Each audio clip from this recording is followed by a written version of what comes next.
House of the Dragon has many examples of great marriages, and plenty examples of not great ones. So because today is Valentine's Day, a day we celebrate love and romance, let's talk about the top 10 relationships in House of the Dragon, starting with number 10, Aegon and Helaena.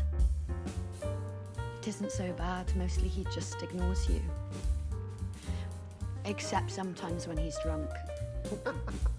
Siblings, their marriage isn't the best, but still better than most. They appear to have a baseline respect for each other and perform the things required of them in their marriage. The downside is Aegon doesn't love his sister. You marry her then.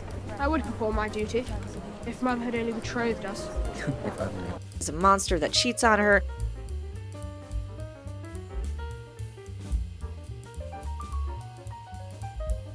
And does depraved things. Have you seen Diana? She's supposed to dress the children. And he's an alcoholic. And probably a bad father.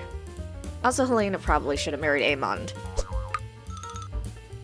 Number 9. Baela and Jace. A strong match that brought House Velaryon even closer to House Targaryen, Baela and Jace are a good match. She is wild and fearless, while Jace is more rigid and uptight. Perfect for balancing each other out. While maybe not the most passionate relationship, it will at least be a happy one based on respect and friendship, if it is allowed to grow. You do know how the actors bless you. At least in principle. I had to put your cock and all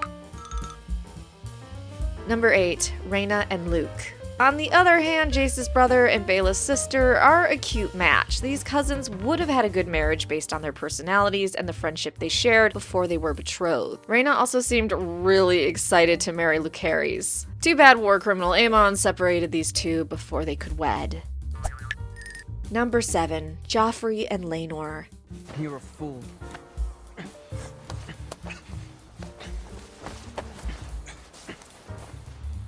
A cute but forbidden couple, Joffrey allowed Laenor to have some happiness in his sexless marriage. Laenor's personal protector, Joffrey appeared to truly love Laenor, and Laenor loved Joffrey so much he convinced his wife to name one of her children after his dead lover. These two could have been together for the long haul, but unfortunately, Captain Friendzone killed Joffrey at Laenor's wedding to Rhaenyra. Number 6. Laenor and Rhaenyra. I hate the gods for making me as they did. I do not. You are an honourable man with a good heart. It's a rare thing. A respectful marriage, for the most part, with a mutual understanding that they could be married and find happiness outside the marriage, they were mostly a good couple. You know, besides the fact they weren't sexually attracted to each other and their marriage was sexless. Also that Laenor abandoned Rhaenyra in her time of need a few times. I should have been there. There should be our house words. However, Laenor was so respectful of Rhaenyra, he openly allowed her affair partner Harwin in his chambers and to hold Rhaenyra's children. And he accepted the man's children as his own. The three of them honestly just seemed to really respect each other. In the end, they both allowed Laenor to leave under the guise of death so that they could both be happy and free. Number 5. Daemon and Laena. Life has, I know, disappointed you. Perhaps I too am not the wife you would have wished for yourself.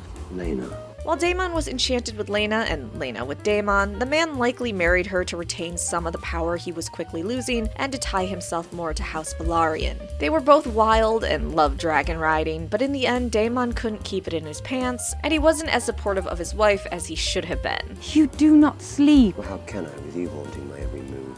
However, overall, they had a passionate marriage with a ton of adventures. Number 4. Harwin and Rhaenyra.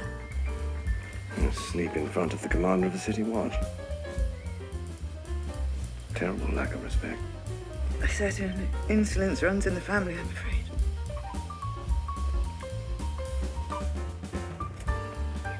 Super cute together, Harwin allowed Rhaenyra to have some satisfaction in her marriage and to produce heirs she needed. They both appeared to love each other and had the blessings of Rhaenyra's husband to be together. Might I? So Harwin wishes to be introduced to Joffrey. Of course.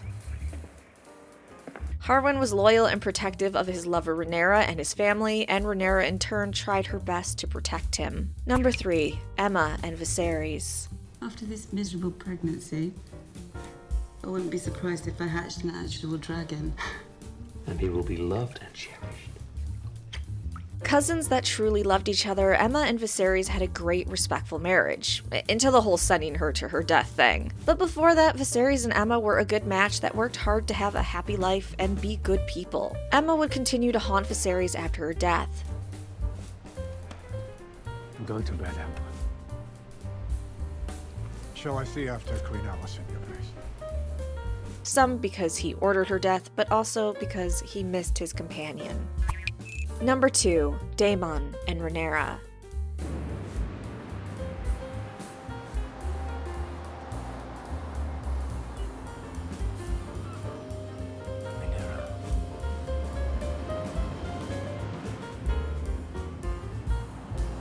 I'm no longer a child. Yeah, maybe they're uncle and niece, and yeah, maybe Daemon groomed his niece from a young age. However, nothing happened until they were both adults, and it was Rhaenyra that finally suggested the marriage. Daemon and Rhaenyra are a power couple that know each other on a deep level and can scratch an itch others can't. Daemon also accepts Rhaenyra for who she is and what she's done. He treats her sons with Harwin with a great level of respect. The choking thing was a bit much, but I doubt that was a constant in their marriage. Finally, number 1, Corlys and Rhaenys. I wonder if this is how we should celebrate the birth of our future king. With wanton violence. It's been 70 years since King Maegor's end. These nights are as green as summer grass. None have known real war. Their lord sent them to the tourney field with fists full of steel and balls full of seed. And we expect them to act with honor and grace. It's a marvel that war didn't break out of first blood. Hands down, not even an argument that Corlys and Rhaenys are the healthiest marriage in the show. 1, Rhaenys was the only woman capable of bringing Corlys from his ships. 2, they actually deeply loved each other and listened to each other. Like Corlys' actor recently said, quote, "The union between Corlys and Rhaenys, they are one of the few couples in this realm that actually love each other. There are a couple scenes we shot in this new season that kind of hint at what they were like when they first met, and he's one of the few men who actually listens to his wife." You are right, Rhaenys. I reached too far. And for nothing. We shall declare for no one. We will retire to high tide to be content with our grandchildren. Yeah, I agree with Corlys' actor Steve Toussaint. They are what other marriages in the world of Ice and Fire should strive to be. So those were my top 10 romantic relationships in House of the Dragon. How would you rank the relationships in House of the Dragon? Would you have put the Snake Queen and Viserys on this list?